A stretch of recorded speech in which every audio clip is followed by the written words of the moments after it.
Allah'ım inşallah çünkü Allah ben özümü tanıyabilirim. Aslında beni tanıyıram ama yersiz kıskançlıklar. Hamsız yersiz kıskançsız. Nəbində yoxdur elə şey, yersiz kıskanç, betsiz adamdır. Yersiz sən nəbində edən də, yəni yoxdur elə şey. Güneydə də kıskançlığını heç görməmişəm. Filan da görməmişəm. Səndə sən olarsan yersiz. Yox. Nədə sən? Buna bilirdim. Mən belə bənzəyirsən də yəni sən. Mənim anladım, mənə bənzəyən bir okul. Tamam, yaxşı. Gəlin baxalım indi.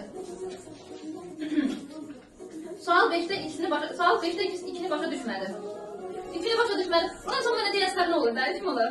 Yok bir de değil. Sual 5'te ikisini başa düşmedim. Sual 5'te ikisini başa düşmedim. Allah'ım ya ben sual Sen mi? Sen Tamam bunu kapmış sayılır çünkü beni sen... Hayır saymadım. Öyle olur ki kaybetmesin var. Yaxşı biraz sarılardan benim sarının elə gördüm ki sen ne yazdın. Deyil mövzu asandır dedi geldi sınavda 3 tane yazdı. Mövzu sınavdır, asandır dedi, geldiği sınavda. Bunu kim yazdıysa hamınızda var.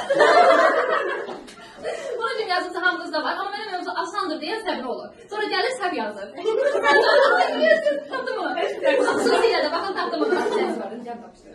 Cənabdan ama daha bu sayı sormayalım. Hə, onu yaxşı. Gözəl. Məsələn. Məsələn. Güzel sənsən. Məsələn, mən kimdir? Məsələn, sənsən. Necə bilə bilərsən ki, mən bunu bilmədim? Sən kimdir? Sən, tamam Ayda, hayır deyirsən. İmkan verdi, tabadan, yukarı tapar. Deyir, bu sualda səhvlik var. Filan deyir bu ən çox. Necə, sən də deyirsən, ağzına eləsin. Bu sualda səhvlik var deyən kimdir? Yəni, ümumiyyətcə yanıq bildirmir, yəni. Elə bir qız həyatdan əlini duyurdu, nə olub qəbul edir, sən deyirsən bunu daha çox. Onu bir deyə